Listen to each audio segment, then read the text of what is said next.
Bismillahirrahmanirrahim. Assalamualaikum warahmatullahi wabarakatuh. Perkenalkan, nama saya Aliana dari Prodi Tajus Matematika kelas D, Fakultas Tarbiyah dari kampus IAIN Parepare. Nah, di sini saya akan membuat video pembelajaran guna memenuhi tugas ujian akhir semester dari mata kuliah persamaan diferensial yang diampu oleh Bapak dosen Sulfikar Busra MSI. Baiklah, pada video pembelajaran kali ini kita akan membahas dua materi, di mana materi pertama itu kita akan membahas mengenai transformasi Laplace, dan materi kedua itu kita akan membahas mengenai persamaan diferensial parsial.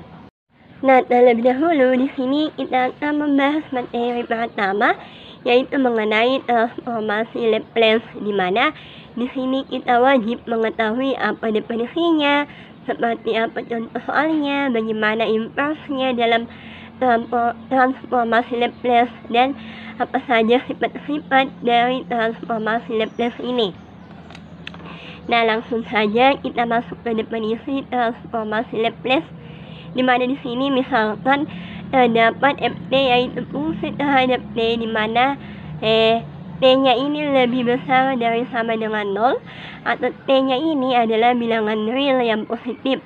Maka transformasi Laplace dari ft adalah fungsi baru dengan variabel bebasnya s dengan variabel bebas s-nya yaitu fs, yang didefinisikan sebagai berikut, yaitu transformasi Laplace sama dengan y itu sama dengan integral 0 sama tak hingga e pangkat min ft dt. S-nya ini adalah suatu parameter yang nilainya real. Nah, di sini kita perhatikan awalnya itu suatu fungsi terhadap t, namun setelah kita transformasi Laplace berubah menjadi fungsi terhadap s, di mana tadi f-nya ini huruf kecil. Nah, setelah kita transformasi maka huruf f-nya ini berubah menjadi f besar. Jadi fs ini diperoleh dengan cara mengaplikasikan transformasi Laplace pada ft ini, dan di sini kita perhatikan ada integral tak wajar di mana 0 tak hingga, maka dalam penyelesaiannya nanti kita menggunakan limit. Nah, untuk lebih memahami mengenai materi transformasi Laplace, di sini diberikan contoh soal di mana soalnya itu tentukan transformasi Laplace dari ft, di mana ft sama dengan a sembarang konstanta. Adapun penyelesaiannya yaitu sesuai rumusannya tadi, yaitu transformasi Laplace ft sama dengan integral 0 sampai tak hingga e pangkat min ft a dot f. ft di sini kita ganti dengan a karena di soal itu ft-nya sama dengan a. Di sini integral 0 tak hingga itu merupakan integral tak wajar. Jadi di sini untuk menyelesaikannya kita menggunakan limit, di mana limit b tak hingga min a per s kali e pangkat min ft dengan batas-batasnya dari 0 sampai b a per s kali e pangkat min ft ini didapat dari integral e pangkat min ft kali a. Kemudian kita langsung substitusi nilai batas-batasnya ke dalam nilai t, di mana e pangkat min sb kurang e pangkat 0 kali min e pangkat adalah 0. Kemudian di sini sama, dan di sini ada e pangkat min sb, b-nya itu tak hingga, maka di sini e pangkat min s tak hingga berarti 0. Kemudian min a per s kali 0 min 1 hasilnya adalah a per s, di mana s-nya itu parameter bernilai real positif yang lebih besar dari 0. Kemudian kita beralih ke inverse transformasi Laplace, di mana di sini kita akan mengetahui definisinya. Kita juga akan melihat tabel inverse-nya, dan di sini juga akan diberikan contoh soal untuk membuat kita paham mengenai inverse lewat contoh soalnya. Nah, langsung saja adapun definisi dari inverse yaitu jika transformasi Laplace dari ft-nya yaitu fungsi f terhadap FT sama dengan Fs, maka FT disebut sebagai inverse transformasi Laplace yang merupakan kebalikan dari transformasi Laplace FT ini. Kebalikan dari transformasi Laplace Fs yang dinotasikan dengan Ft sama dengan transformasi Laplace inverse transformasi Laplace Fs yang artinya di dalam inverse transformasi Laplace ini kita bisa mencari nilai Ft-nya dengan cara mengalihkan A inverse Laplace pada Fs-nya. Nah, selanjutnya kita akan melihat tabel dari inverse transformasi Laplace. Nah, adapun maksud dari tabel ini, jika bentuk soalnya itu ya misalnya setelah S, maka untuk inverse transformasi Laplace-nya itu adalah 1. Bagaimanapun bentuk soalnya itu, inverse transformasinya adalah 1. Nah, jika bentuk soalnya itu setelah S pangkat N tambah 1, maka untuk inverse transformasi Laplace-nya itu adalah T pangkat N per N faktorial. Begitupun seterusnya sampai bentuk soal S per S kuadrat kurang A kuadrat A aksen dimana A tidak sama dengan 0. Untuk inverse transformasi Laplace-nya itu adalah cos AT. Nah, inilah tabel inverse yang digunakan nantinya. Di sini tabel ini dapat dilihat tergantung dari bentuk soalnya nanti. Nah, selanjutnya di sini terdapat contoh soal inverse transformasi Laplace, di mana soalnya itu kita akan menentukan Ft dari Fs sama dengan seper S tambah 4. Nah, untuk menyelesaikannya di sini kita lihat terlebih dahulu bentuk Fs-nya. Ini kita sesuaikan dulu dengan tabel inverse transformasi Laplace tadi, dimana kita lihat di tabel Fs-nya yang mana bentuknya sama atau serupa dengan seper S tambah 4. Nah, di sini kita lihat yang serupa itu seper S kurang A. Jadi karena di sini itu penjumlahan, maka harus diubah menjadi pengurangan. Maka seper S tambah 4 kita ubah menjadi seper S kurang dalam kurung min 4. Kalau dilihat di sini sama saja kalau seper S tambah 4. Nah, bentuknya ini sudah sesuai dengan seper S kurang A, maka untuk A-nya di sini adalah min 4. Karena di sini seper S kurang A, maka kita gunakan inverse transformasi Laplace E pangkat min 4T. Karena tadi kita peroleh A-nya adalah min 4, maka langsung kita substitusi 4 min 4 ke dalam bentuknya, yaitu E pangkat A T. Maka untuk Ft transformasi Laplace dari Fs sama dengan seper S tambah 4 adalah E pangkat min 4, karena min 4 adalah A-nya. Selanjutnya kita masuk ke dalam sifat-sifat transformasi Laplace, di mana di sini terdapat 3 sifat.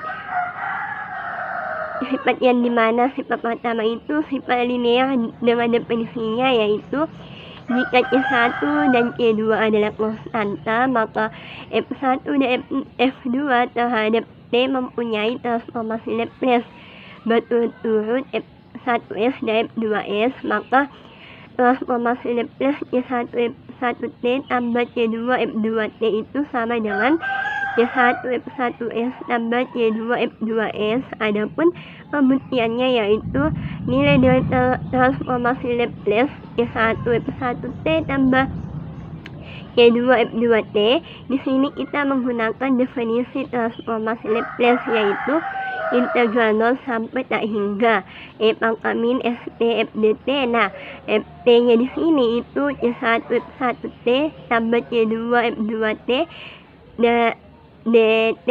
Tinggal kita substitusikan, kemudian di sini kita gunakan sifat penjumlahan, diintegralkan, itu penjumlahan juga bisa kita pecahkan, jadi hasilnya itu integral 0 sampai tak hingga E pangkat min St C1 F1 T dt tambah integral 0 sampai tak hingga E pangkat min St C2 F2 T dt Kemudian di sini kita gunakan sifat integral di mana integralnya itu suatu konstanta, bisa dikeluarkan dibawa ke depan.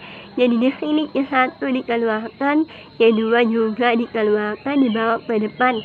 Kemudian kita lihat lagi definisi integral 0 tak hingga f pangkat min st f1 tdt adalah definisi transformasi Laplace. Untuk F1 tadi sudah kita dapatkan F1 nya itu Q1 F1S, kemudian Q2 juga definisi dari transformasi Laplace terhadap F2 dt, yang F2 nya tadi diperoleh Q2 F2S. Nah, di sini terbukti bahwa untuk nilai Laplace dari Q1 F1T tambah Q2 F2T itu sama dengan Q1 F1S ditambah Q2 F2S. Nah, selanjutnya untuk sifat kedua yaitu translasi atau bisa juga disebut pergeseran. Definisinya yaitu jika Laplace dari kapital Ft sama dengan F kecil s, maka Laplace F pangkat At F kapital T sama dengan F kecil kali min A. Nah, adapun pembuktiannya yaitu Laplace F pangkat At F kapital T dan Ft nya kita substitusikan ke definisi yaitu integral 0 sampai tak hingga F pangkat min St Ft. Ft nya di sini adalah E pangkat At kali dt, kemudian integral 0 sampai tak hingga di sini punya fungsi eksponen dalam perkalian. Maka untuk pangkatnya dijumlahkan, untuk pangkatnya masing-masing memuat T, maka T dikeluarkan jadi E pangkat min S At Ft dt. Setelah itu kita selesaikan turunan integral dari E pangkat min S At dt itu adalah Fs min A. Nah, di sini terbukti bahwa untuk nilai Laplace dari F pangkat At F kapital T sama dengan F kecil kali S min A. Kemudian untuk sifat ketiga yaitu transformasi Laplace dari derivatif atau berdasarkan turunan.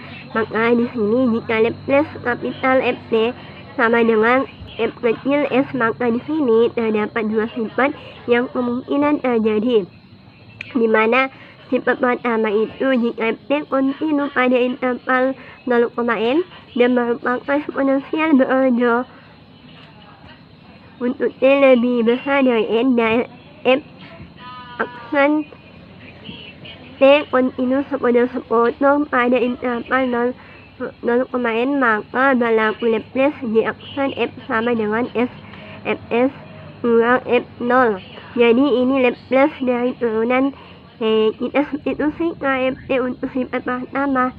Kemudian sifat kedua itu jika Ft kontinu pada interval 0,n dan merupakan eksponensial berorder untuk T lebih besar dari n dan turunan ke n dari fungsi Ft, kemudian turunan n1 ke Ft dan seterusnya sampai ke turunan pertama kontinu sama sepotong pada interval 0,n. Maka Laplace F kapital untuk turunan ke n terhadap fungsi Ft itu sama dengan S pangkat n Fs.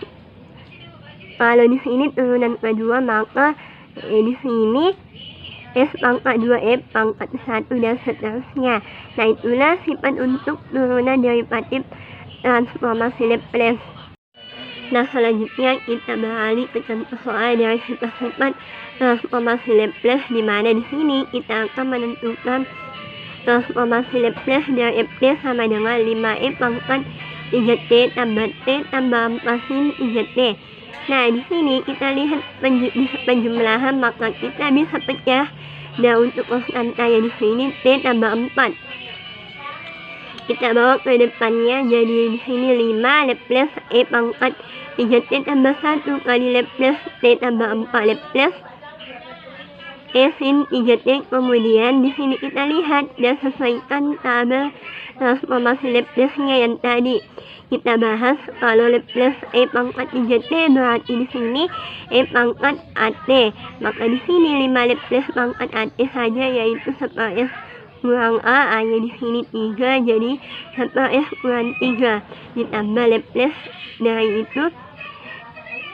dari T itu 1S kuadrat tambah 4 untuk sin 3T itu adalah A per S kuadrat tambah A, jadi di sini 4 kali 3 per S kuadrat tambah 3 kuadrat T, kemudian di sini kuadrat, kemudian di sini tinggal kita selesaikan, ini sama dengan 5 per S kurang 3 tambah 1 per S kuadrat tambah 12 per S kuadrat tambah 9. Nah, ya inilah contoh dari transformasi Laplace yang dilihat dari sifat-sifat dan tabelnya. Kemudian selanjutnya di sini kita masuk ke materi kedua, yaitu persamaan diferensial parsial, yang dimana di sini kita akan mengetahui definisi dari PD parsial, mengetahui bentuk umumnya, dan melihat seperti apa bentuk penyelesaian contoh soalnya. Nah, langsung saja, adapun definisi dari PD parsial yaitu persamaan diferensial parsial ini disebut juga sebagai persamaan yang memuat satu atau lebih turunan parsial dengan 2 atau lebih variabel bebas. Nah, apa sih itu variabel bebas? Variabel bebas itu adalah variabel yang tidak terikat dengan variabel lain. Nah, untuk lebih jelas, nanti kita akan ketahui yang mana sih yang dimaksud dengan variabel bebas itu. Kemudian, order dari persamaan diferensial parsial kita bisa melihat dari tingkat tertinggi dari derivatif atau turunannya yang ada dalam PD, dan kemudian untuk derajat PD parsial itu dapat dilihat dari pangkat tertinggi dari turunan tingkat tertingginya yang ada dalam PD. Nah, PD parsial ini dapat dimanfaatkan untuk mencari solusi yang berkaitan dengan fenomena-fenomena mekanika, elastisitas, transport panas, elektromagnetik, gelombang, dan lain sebagainya. Karena fenomena tersebut memiliki lebih dari satu variabel. Nah, berikut ini di sini kita melihat gambar yang ada di PPT. Itu menggambarkan fenomena dalam transport panas, dan PD parsial ini banyak dipelajari atau dikaji di dalam pelajaran fisika, kimia, dan matematika. Nah, selanjutnya di sini kita akan membahas bentuk umum dari PD parsial. Adapun bentuk umum paling sederhananya yaitu du per dx sama dengan 0, di mana u satu fungsi tak diketahui dari x dan y. Hubungan ini mengisyaratkan bahwa nilai u terhadap variabel x, y adalah tidak bergantung dari x. Oleh karena itu, solusi umum dari persamaan ini adalah u dalam variabel x dan y sama dengan fy, di mana f adalah suatu fungsi sembarang dari variabel y. Nah, ada analogi jika dikaitkan dengan PD biasa untuk persamaan ini adalah du per dx sama dengan 0 yang memiliki u dalam variabel x sama dengan i1. Selanjutnya kita beralih ke contoh soal gambaran dari PD parsial. Di sini terdapat beberapa contoh. Nah, sebelumnya di sini kita harus mengetahui bahwa di dalam PD parsial ini juga mengandung homogen dan non homogen. Nah, suatu persamaan diferensial parsial dikatakan homogen apabila sama suku pada PD mengandung u atau turunan parsialnya, dan sebaliknya apabila suatu PD tidak mengandung u atau turunannya, tidak mengandung u parsialnya, maka PD tersebut dikatakan persamaan diferensial parsial non homogen. Nah, di sini terdapat beberapa contoh persamaan diferensial parsial yang penting, di mana ada 5 contoh. Untuk contoh pertama itu do kuadrat u per do kuadrat t sama dengan y kuadrat do kuadrat u per do kuadrat t. Persamaan ini dalam PD parsial dikatakan persamaan gelombang satu dimensi. Kemudian kita balik ke contoh kedua, yaitu do u per do t sama dengan y kuadrat kali do u Redu kuadrat U pada S kuadrat itu merupakan persamaan konduktif pada satu dimensi. Kemudian contoh ketiga itu do U kuadrat U pada S kuadrat tambah do kuadrat U pada Y kuadrat sama dengan 0 merupakan persamaan Laplace dua dimensi. Kemudian contoh keempat itu do kuadrat U pada S kuadrat tambah do kuadrat U pada Y kuadrat sama dengan F S, Y itu merupakan contoh dari persamaan Poisson dua dimensi.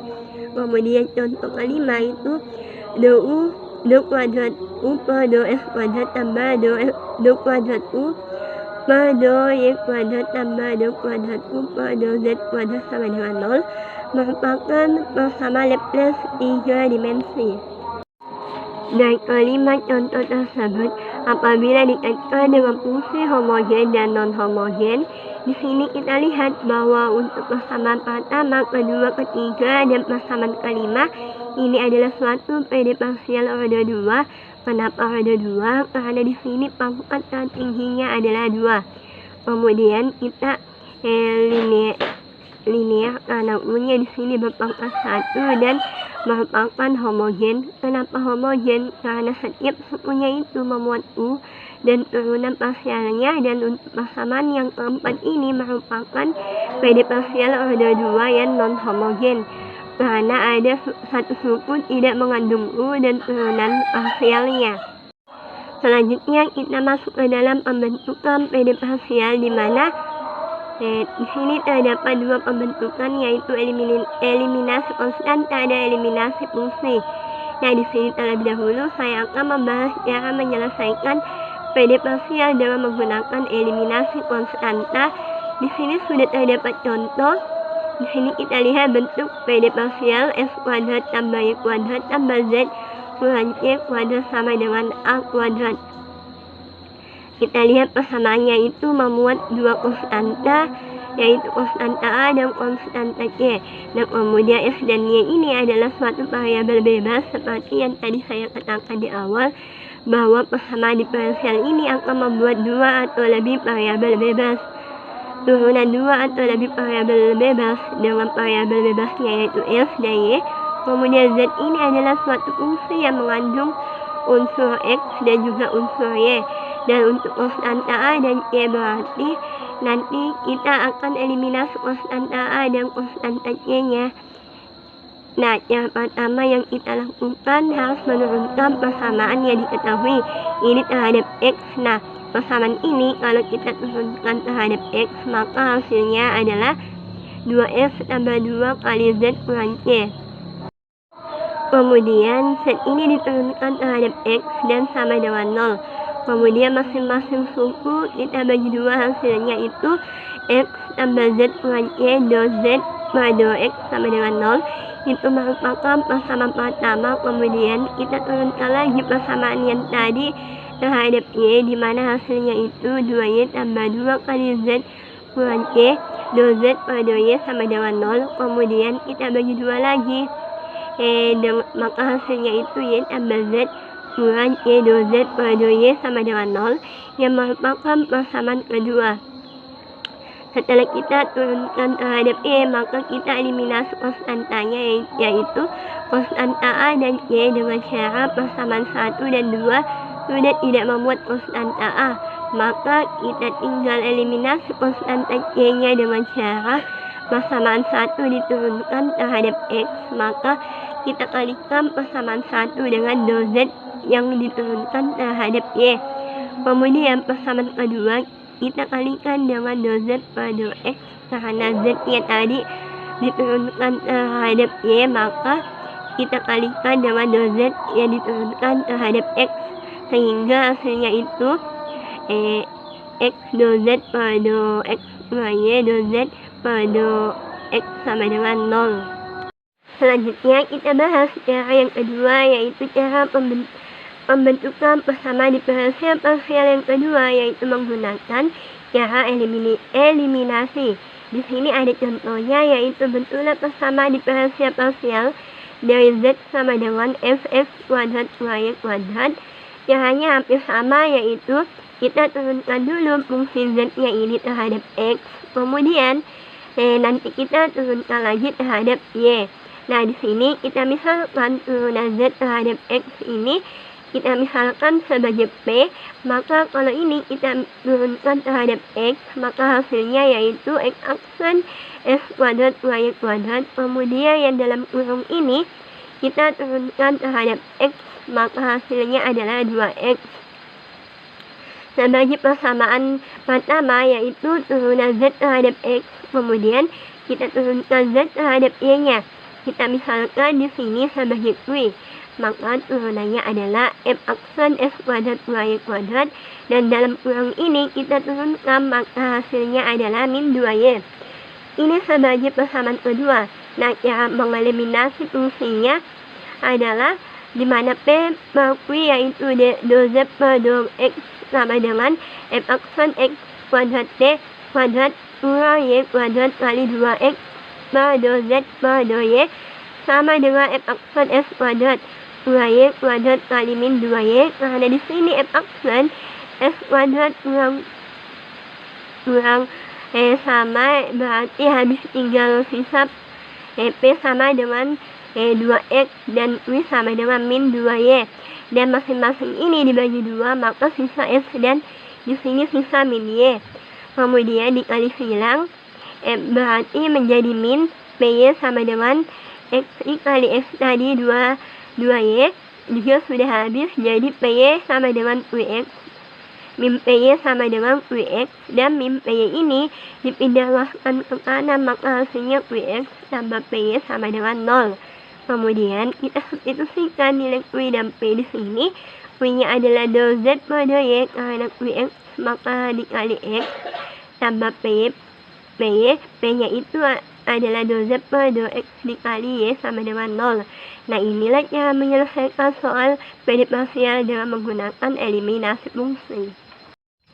Kemudian kita masuk ke pembahasan klasifikasi PD, yang dimana di sini ada 3 klasifikasinya, yaitu yang pertama berdasarkan order, kedua berdasarkan linear dan non-linearnya, dan yang ketiga berdasarkan homogen dan non-homogen.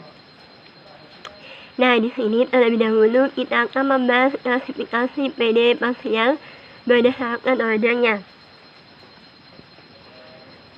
Nah, jadi di sini order dalam suatu persamaan itu kita lihat berdasarkan turunan tertinggi dari persamaan diferensial yang diberikan. Nah, di sini ada beberapa contoh yang bisa kita lihat agar bisa mengetahui yang mana itu order. Nah, untuk contoh pertama itu untuk contohnya itu dy per dx tambah 2sy sama dengan 1. Nah, ini disebut sebagai persamaan diferensial order 1. Karena di sini turunan tertingginya yang paling tinggi, di sini turunannya hanya turunan pertama, dia tidak ada turunan kedua, tidak ada turunan ketiga. Nah, contoh pertama ini adalah persamaan diferensial parsial order 1. Kemudian contoh kedua, kita lihat turunan tertingginya adalah 2 yang memuat 2 turunan, dan turunannya itu paling tinggi adalah turunan kedua. Maka di sini persamaan diferensial parsial order 2. Nah, kemudian contoh yang ketiga di sini dia memuat 2 turunan, turunan kedua dan turunan ketiga. Tapi karena kita lihat ordernya itu berdasarkan turunan tertinggi, maka di sini order 3. Karena turunan tertingginya adalah 3, sehingga bisa kita katakan bahwa contoh yang ketiga ini adalah persamaan diferensial parsial order 3. Nah, seperti itu cara mengklasifikasikan atau mengelompokkan persamaan diferensial berdasarkan ordernya, yaitu dilihat dari turunan tertinggi persamaan diferensial yang diberikan. Kemudian selanjutnya kita masuk klasifikasi PD parsial kedua berdasarkan linear dan non-linearnya. Itu suatu persamaan diferensial bisa dikatakan linear kalau koefisien dari fungsi turunannya, koefisien dari persamaan yang diberikan itu adalah konstanta atau fungsi lain, jadi dia belum termuat dari persamaan diferensial yang diberikan. Jadi sebaliknya, jika koefisien dari variabel kondisinya suatu fungsi dari persamaan yang diberikan itu sudah ada sebelumnya, maka kita bisa kategorikan bahwa persamaan itu termasuk persamaan diferensial yang non-linear. Nah, di sini terdapat dua contoh.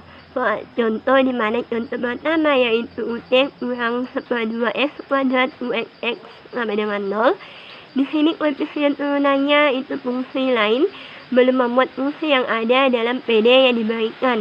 Maka persamaan ini dinamakan PD parsial linear yang kemudian untuk contoh yang kedua di sini kita lihat koefisiennya yaitu koefisien U yang sebelumnya sudah ada pada persamaan ini. Jadi untuk contoh kedua ini koefisiennya sudah fungsi integral dari fungsi diferensial yang ada pada persamaan tersebut. Maka persamaan ini dikatakan PD parsial non-linear. Kemudian kita masuk ke pembahasan klasifikasi PD yang ketiga. Nah, berdasarkan homogen dan non-homogen. Pada persamaan diferensial parsial itu dapat kita lihat dari fungsi persamaan diferensial itu sendiri, yang artinya untuk menentukan apakah itu homogen atau non-homogen, maka kita lihat dari persamaan diferensial yang diberikannya. Nah, untuk menentukan persamaan homogen dari persamaan umum UT kurang UXX sama dengan himpunan kosong dari U tambah dengan suatu fungsi G dalam variabel X dan T dengan syarat apabila fungsi G dalam variabel S dan Y tidak sama dengan 0, maka fungsi ini dinamakan sebagai fungsi yang non-homogen. Begitupun sebaliknya, jika fungsi G dalam variabel S dan T sama dengan 0, maka fungsinya itu homogen. Nah, di sini kita lihat ada dua contoh, di mana contoh pertama untuk UXX sama dengan 0, di mana di sini sama dengan 0 sesuai tadi. Apabila sama dengan 0, maka persamaan ini dinamakan persamaan diferensial homogen. Kemudian untuk contoh kedua di sini untuk U kurang UXX sama dengan T kurang sin T kali E pangkat min 2S, karena di sini kita lihat itu tidak sama dengan 0, maka persamaan ini kita sebut sebagai PD yang non-homogen. Selanjutnya kita masuk ke pembahasan PD linear order 2. Nah, di sini kita akan membahas bentuk umum dari linear order 2 dan juga kita akan membahas jenis-jenisnya. Nah, yang pertama itu kita bahas bentuk umumnya terlebih dahulu. Jadi untuk persamaan diferensial yang biasa itu memiliki variabel ruang yang dinotasikan X dan waktu yang dinotasikan dengan T. Nah, ada pun bentuk umumnya yaitu A kuadrat U per 2 S kuadrat tambah B 2 kuadrat T U per 2 S dt tambah C 2 kuadrat U per 2 kuadrat tambah D S T U 2 per dx 2 U per dt sama dengan 0. Nah, dari persamaan ini diketahui di mana A, B, dan C itu merupakan fungsi dari X dan T atau dari fungsi ruang dan waktu, dan D-nya itu adalah fungsi U dan derivatif atau turunan du terhadap X dan turunan du terhadap T serta S dan T. Dan di sini kita juga akan memperkenalkan variabel baru sedemikian hingga suku-suku yang mengandung derivatif campuran akan sama dengan 0. Nah, kemudian kita masuk ke dalam pembahasan jenis-jenis dari PD parsial. Dan di sini terdapat bentuk umum dari PD parsial linear yang berorder 2. Nah, untuk pembeda atas 3 kelas PD parsial, maka didasarkan pada harga diskriminan B kuadrat kurang 4AC. Dari persamaan umum, di sini terdapat 3 jenis pembeda, yang dimana pertama itu jika nilai diskriminannya B kuadrat kurang 4AC lebih kecil dari 0, maka dikatakan persamaan diferensial yang berjenis eliptik. Eliptik ini dapat ditemui pada persamaan gelombang dengan contoh persamaannya yaitu 2 kuadrat U per 2 kuadrat T sama dengan Y kuadrat D kuadrat U per 2 X kuadrat T. Kemudian yang kedua, jika nilai diskriminannya itu B kuadrat kurang 4C sama dengan 0, maka dikatakan PD parsial yang berjenis parabolik. Parabolik ini dapat ditemui pada persamaan kalor dengan contoh persamaannya yaitu du per dt sama dengan d kuadrat u per d kuadrat t, kemudian f kuadrat. Kemudian yang ketiga, jika nilai diskriminannya b kuadrat kurang 4 y lebih besar dari 9, maka persamaan tersebut dikatakan PD parsial yang berjenis hiperbolik yang dapat dijumpai di persamaan Laplace dengan contoh persamaan yaitu s kuadrat u per d kuadrat tambah s kuadrat u per d kuadrat y lebih besar dari 0.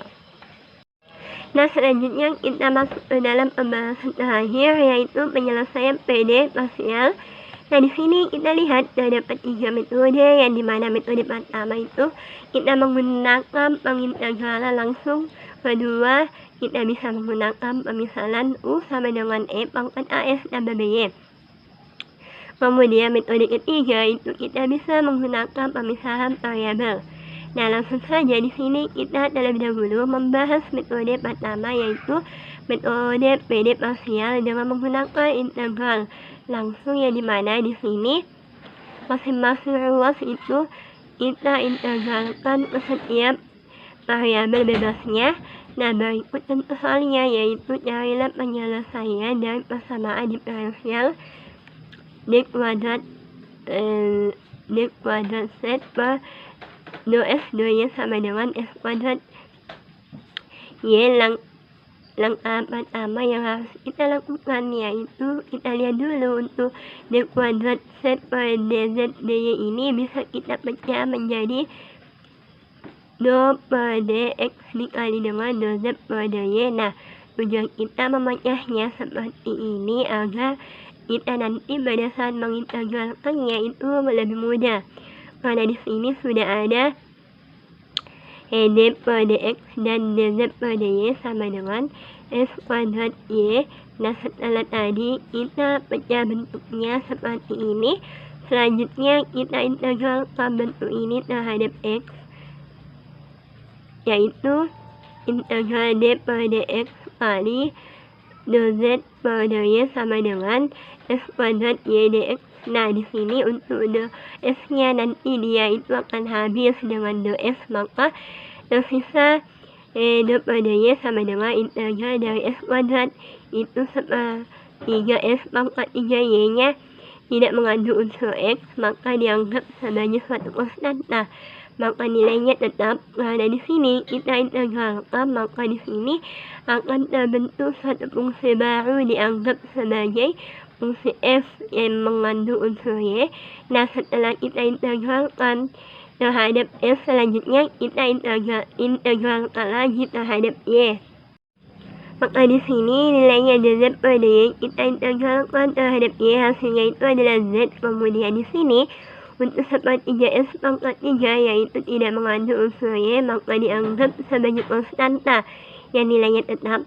Kemudian integral dari y adalah seperdua y kuadrat tambah integral sy fungsi sebelah tadi. Kemudian karena di sini kita lakukan lagi suatu proses pengintegralan, maka akan terbentuk lagi suatu fungsi baru. Ini saya anggap fungsi barunya sebagai fungsi y yang mengandung unsur x. Nah, jadi setelah kita integralkan terhadap x dan terhadap y, maka sudah bisa kita cari penyelesaian umum dari persamaan diferensialnya yaitu z sama dengan 1/6x pangkat 3y pangkat 2 per 6. Ini diperoleh dari 1/3 dikali dengan 1/2. Kemudian kita tambahkan dengan y. Y ini didapat dari integral fy dy. Karena di sini f dy tidak punya nilai, jadi kita misalkan nilainya sebagai suatu fungsi h yang mengandung unsur y. Kemudian kita tambahkan fungsi barunya yaitu y yang mengandung unsur x. Nah, jadi di sini untuk y dan gs-nya itu adalah fungsi sembarang. Jadi seperti itu cara untuk menyelesaikan suatu persoalan persamaan diferensial parsial dengan menggunakan metode integral langsung. Kemudian selanjutnya kita masuk ke metode pemisalan U sama dengan E pangkat AS tambah BY, di mana di sini A dan B itu konstanta yang harus dicari. Nah, perhatikan contoh soalnya di mana di sini kita akan menyelesaikan PD 3 DU per DS tambah 2 DU per DY sama dengan 0. Untuk S-nya tetap dan Y-nya itu 0, itu sama dengan 4E pangkat min X. Nah, di sini untuk menyelesaikannya kita misalkan U dalam variabel S dan Y itu sama dengan E pangkat AX tambah BY. Nah, langkah pertama itu kita turunkan terlebih dahulu Y terhadap X, kemudian kita turunkan lagi terhadap Y. Nah, U ini jika diturunkan terhadap S, nilainya adalah DU per DS, itu sama dengan AE pangkat AS tambah BY. Nah, di sini yang mengandung unsur S adalah AX, maka A-nya dibawa ke depan jadi AE pangkat AS ditambah BY. Kemudian untuk turunan U terhadap Y yaitu DU per DT sama dengan BE pangkat AS tambah BY. Nah, di sini didapat dari yang mengandung unsur Y hanya BY. Jadi B dibawa ke depan, hasilnya BE pangkat AX tambah BY. Nah, setelah turunannya dicari, turunan U terhadap S, turunan U terhadap Y. Selanjutnya kita kembalikan ke soalnya. Kita substitusi DU per DX dan DU per DY. Yang diperoleh jadi di sini 3 dikali AS pangkat AS tambah BY tambah 2 BE pangkat AS tambah BY sama dengan 0. Di sini pada kedua sukunya mengandung E pangkat AS tambah BY, maka ini dikeluarkan, maka sisanya itu di dalam kurungan yaitu 3A tambah 2B kali E pangkat AS tambah BY sama dengan 0. Kemudian untuk E pangkat AS tambah BY itu tidak mungkin sama dengan 0, maka kita ambil 3A tambah 2B sama dengan 0, di mana yang ini akan digunakan untuk mencari nilai A dan nilai B. Nah, di sini kita gunakan untuk mencari nilai B-nya, yaitu hasilnya B sama dengan min 3 per 2A, sehingga untuk penyelesaian umum dari PD-nya kita kembalikan ke pemisalan. Kita substitusi yang diperoleh yaitu min 3 per 2A, yang di sini E pangkat A kali S kurang 3 per 2 AY. Nah, di sini untuk nilai E pangkat A dimisalkan suatu fungsi F dikali 2S kurang 3 per 2Y. Kemudian kita kembalikan ke syarat batas, di mana syarat batasnya itu U dengan S tetap dan Y-nya 0 sama dengan 4E pangkat min S. Nah, di sini ketika kita substitusi Y sama dengan 0 ke persamaan ini, persamaan tadi yang diperoleh, maka kita akan memperoleh F saja. Karena untuk 3 per 2 ini kan apabila dikali 0 hasilnya itu 0, jadi Fx kurang 0 kan Fx. Jadi di sini tinggal Fx. Kemudian kita gabung dengan nilai syarat batasnya yaitu 4E pangkat min X. Maka di sini Fx sama dengan 4E pangkat min X. Nah, selanjutnya yang terakhir itu kita akan membahas metode penyelesaian PD parsial dengan menggunakan pemisahan variabel. Nah, adapun yang dimaksud dengan pemisahan variabel yaitu di dalamnya kita melakukan suatu pemisahan U sama dengan S, Y. Di metode ini kita akan menggabungkan variabel yang sejenis. Nah, adapun syarat pertama yang kita lakukan yaitu untuk menyelesaikan soal dari PD parsial dengan metode pemisahan variabel, yaitu kita turunkan U terhadap X, kemudian kita turunkan U terhadap Y. Di sini U-nya sama dengan SY, kalau diturunkan terhadap X atau DU per DX, hasilnya itu X dan Y. Sedangkan diturunkan nilai U-nya terhadap Y, yaitu DU per DY, itu hasilnya SY aksen. Nah, berikut contoh soal PD parsial, yaitu kita akan menyelesaikan PD parsial DU per DX sama dengan 4 kali DU per DY aksen dengan syarat batasnya U mempunyai variabel S-nya itu 0 dan variabel Y-nya tetap dengan tetap sama dengan 8 pangkat min 3Y. Nah, langkah pertama itu kita misalkan U sama dengan SY, DU pada X itu sama dengan S aksen Y, dan DU pada Y itu sama dengan SY aksen. Setelah kita tentukan turunan U terhadap X dan turunan U terhadap Y, selanjutnya kita kembalikan ke bentuk soalnya. Kita substitusi DU pada X dan DU pada Y. Yang diperoleh tadi di sini DU pada X adalah S aksen Y sama dengan 4, SY aksen, atau kita jadikan variabel terpisah jadi S aksen per S sama dengan 4Y aksen per Y sama dengan konstanta. Jadi untuk persamaan ini setelah dijadikan variabel terpisah, di mana variabelnya berkelompok dengan sejenisnya, di mana untuk S aksen per S itu sama dengan konstanta dan 4 kali Y aksen per Y itu juga sama dengan konstanta. Di sini akan terbentuk dua persamaan dan masing-masing diintegralkan. Persamaannya jadi di sini integral S aksen per X sama dengan S, kemudian integral dari dari K itu sama dengan C1 pangkat KS dan integral terhadap X. Kemudian untuk ini diintegralkan juga terhadap Y. Jadi di sini hasilnya Y sama dengan Y2 pangkat K per 4Y yang merupakan hasil integral dari 4Y aksen per Y sama dengan K. Kemudian kalau dikembalikan ke pemisalan tadi yaitu SY sama dengan SY, maka kita tinggal masukkan nilai S dan Y yang tadi diperoleh yaitu X-nya Y1 pangkat S KX dikali dengan Y2 pangkat K per 4Y. Nilainya ini untuk Y1 dan Y2 itu dianggap sebagai Y. Setelah itu untuk batasnya yaitu U dengan X itu 0 dan Y tetap sama dengan 8. Pangkat min 3Y di sini tinggal kita substitusi S-nya.